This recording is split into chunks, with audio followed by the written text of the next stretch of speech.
Hey, Vortex here, and welcome to my review of the 7hz Salnotes Zero.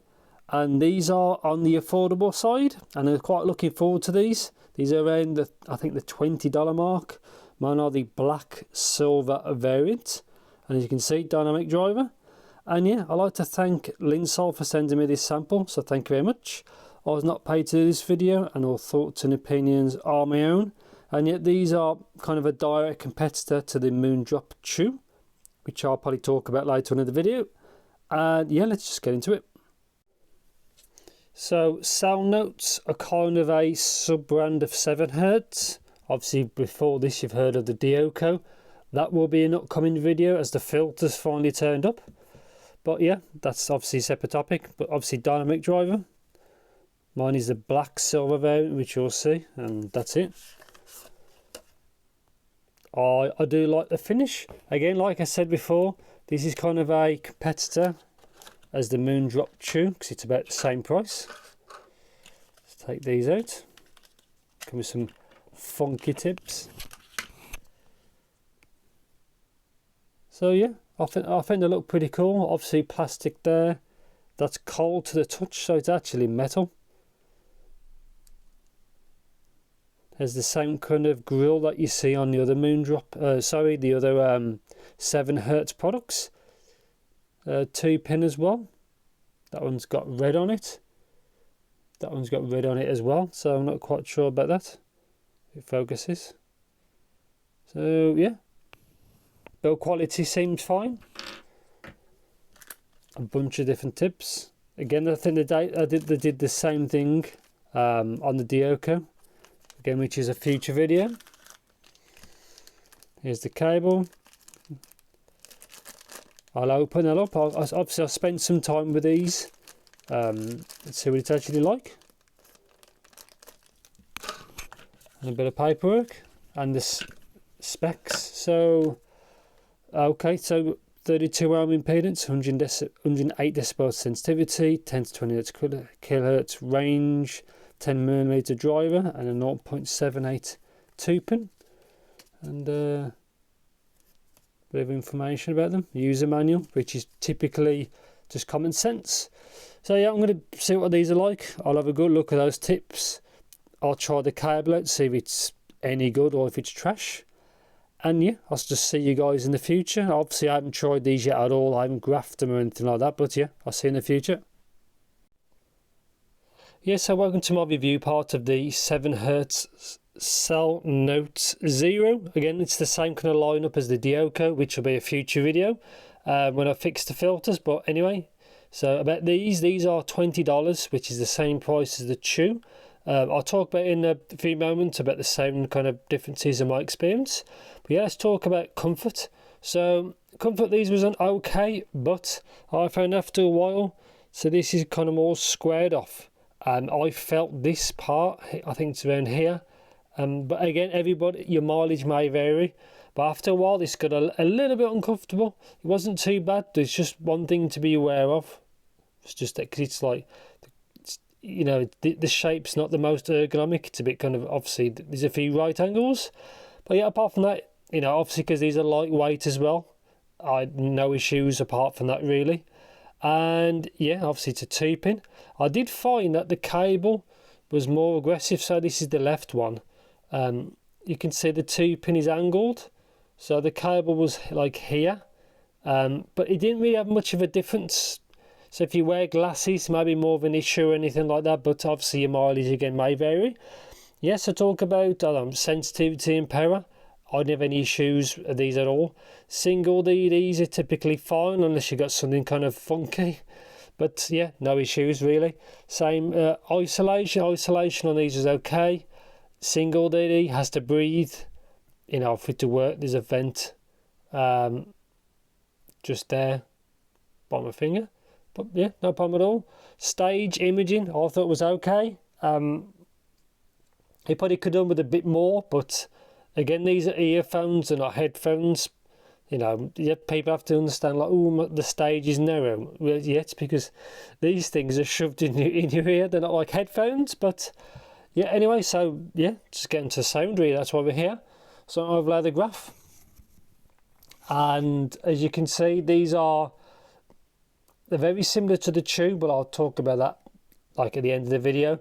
But they've got moderate bass. There's not much bleed. They sound very clean, but they may be a bit bass light for some people. But you can always use a bit of EQ to bring that up if you have to. But because they are bass light, these sound very clean. There's no big lump of bass kind of distracting you from what you're listening to. I was okay with it. I think most folks may want a little bit more bass. You probably won't want any less than this unless you like neutral tuning, but it is what it is. Mids, very clean really. There's nothing, they don't really stand out. It can sound a bit thin because there's no mid bass bleed or upper bass bleed into the lower mids. You don't really have that with these.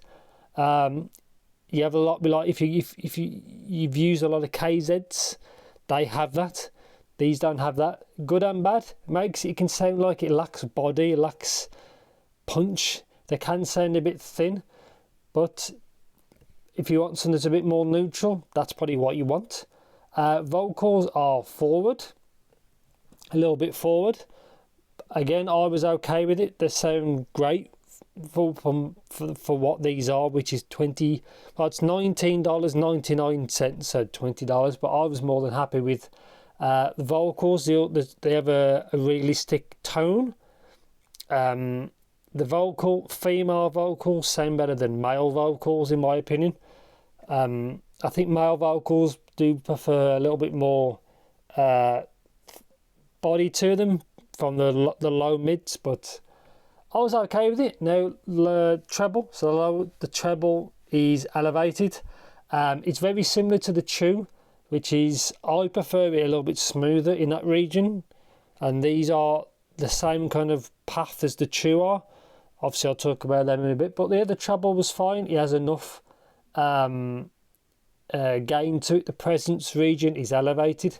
I personally prefer it a bit smoother, but because of this, there's no funny peaks or anything like that, so it does sound they're quite a detailed earphone, so all instruments have really good attack to them, which is good. There's nothing really pushed away, nothing like that. I found these quite good for a lot of genres, but less so with electronic, because they don't have the bass hit, like the slam, they don't have that.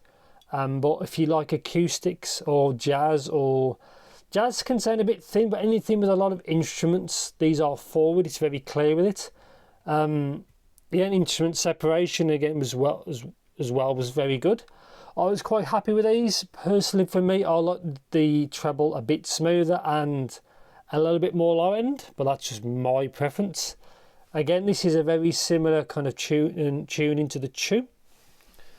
And yeah, before I get to my conclusion, I've got the Chus right here. Here they are. Exactly the same price, $20 to $20. I prefer these over that, because these again have a little bit more low end, a little bit more, and the sound slightly smoother. Plus it's 2-pin. Plus these had a problem where that filter fell off into someone's ear and they had to go to the hospital, which is really bad. And obviously these I don't think will happen, because the filter is larger than the bore, so it can't do that. So bear that in mind, obviously, because these are the spring tips. These are wider than the actual the filter, the nozzle, on the top. So bear that in mind. But yeah, between these two, Zero gets my pick. I do like the metal construction though on the Chu. Obviously, I've graphed them both, so you can just check the graphs later on. But yeah, conclusion of these, do I like these? Yes. For $20, they are pretty good, really. I presume it's the same driver that the Chu uses, because it's so close on a graph. Or if it's a different driver, it's very, very, very similar. But yeah, really good performance. May lack a bit of bass for a few people. Doesn't really make a big deal to me. If you want, you can always use a bit of EQ. I like how they sound so clean. Everything's very detailed, clean. Not that it's slightly shouty, but I don't get no sibilance or nothing like that. They seem like really good value for money.